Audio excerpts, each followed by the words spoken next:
So I've been using the Pixel 10 Pro for about a month now. Now I'm gonna drop this video first and then I'm gonna drop my full review. I just wanna kind of give you like a little touch up of my experience so far using it. Now I would have gave you one a lot sooner, but you know, y'all know the story. I broke my iPhone, I was kind of sad, so I kind of stopped shooting.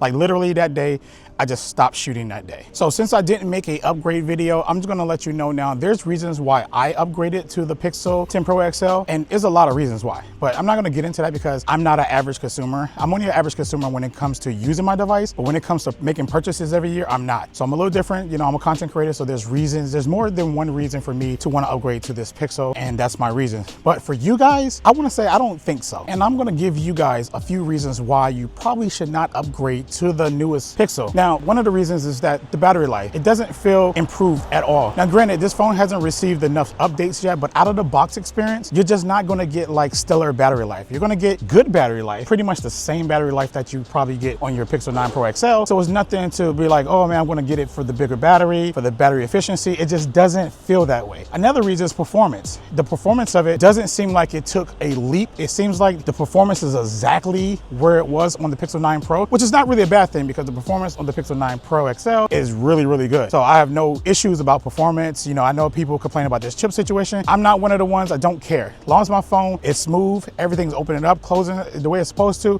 You know, apps are working the way they properly supposed to work and everything like that. I'm pretty happy with it. I'm not a gamer, and I know we keep saying this because the argument is always, can it game? Can it play this game at this frame rate? It's always that argument, but I don't hear nobody argue about anything else besides gaming. Now, just let's try to think about this. Everyone's not a gamer. Now, another thing would be like the camera experience that you get with it. The camera is, okay, the camera is better because I did a video, you can check it out on my channel, where I did a side-by-side of, you know, point and shoot, and the camera is better. I will say that, right? But it's not miles better, like it's worth the jump from the 9 to the 10 type thing. But if you have like a 6, a 7, and even an 8, I feel like the upgrade is kind of worth it. I mean, you're getting a whole new design, you're getting a whole new, you know, you're getting pixel snap, you're getting a lot of cool features. If you're jumping from the 8 to the 10, yes. So anything below that, I would say yes. But camera is about the same, you know, and Google haven't put any attention into the video, as you already know. You know, I'm not disappointed in it. You know, every year is just expected. You know, that one year that they was focused on the video, when Video Boost came, I really thought that was going to be the game changer for them. I was like, yo, this is it. This is where they're going to put focus to the video finally, right? No, they just kind of like slapped the AI band-aid on it and was like, this is what y'all gonna get. Google gets on my nerves sometimes, man. And one of the other things would be like the charging speeds. It's not really that much faster.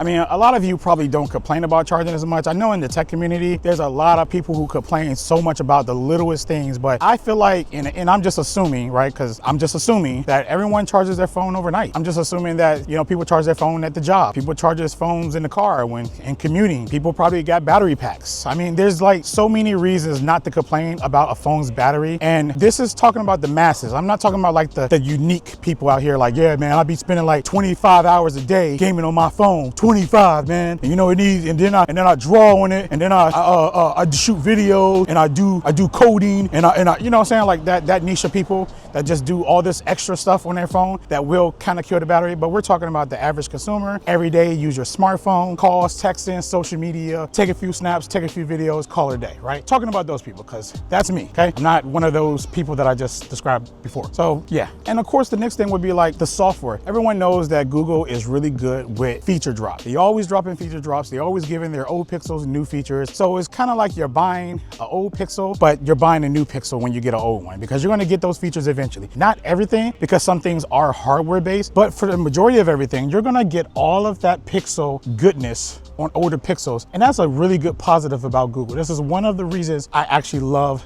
Google and how they do their feature drops. Could be a gift or a curse, but either or, sometimes it's just not worth upgrading just because of that alone. So you guys know that I am the Pixel guy, Mr. Pixel and all that stuff like that. And I will not encourage anybody to upgrade to the Pixel 10 Pro XL if you don't care about the new small upgrades like Pixel Snap, maybe slightly faster charging, bigger battery, you know, just having the new chip in general, you know, the new colors and the screen, you know, because the brightness gets really, really bright now. And just those little knickknacks that just kind of make sense but don't make sense. You know what I'm saying? Like it's like they just gave you enough to try to make a new Pixel. But I'm hoping and I'm thinking that the next generation will be it'd be more of a leap and stuff like that. Hopefully like they kind of really hyper focus video. That would be great if they did that, but I don't think anybody should upgrade. This is more like a tech upgrade for like the tech enthusiasts who just want the latest and greatest, and that's about it. So the one takeaway from this video would be is that I don't personally think that it's worth upgrading if those things don't matter to you. And if you're fine with your Pixel 9 Pro XL or Pixel 9 Pro, Pixel 9 or whatever you got, I don't think that it's worth the upgrade right now. Just wait another year, another generation, and we'll see if it's worth it then. But for me, it was totally worth it, and next year I'm gonna upgrade again too. If you wanna support this channel, go ahead and hit those links down in the description below. I just wanna thank you, all of you, for just watching my content in general. And if you made it this far in the video, I wanna let you know that this whole entire video was shot with the iPhone 17 Pro Max Apple Law 2. I love this iPhone. Anyways, guys, I'll catch you in the next video. Peace.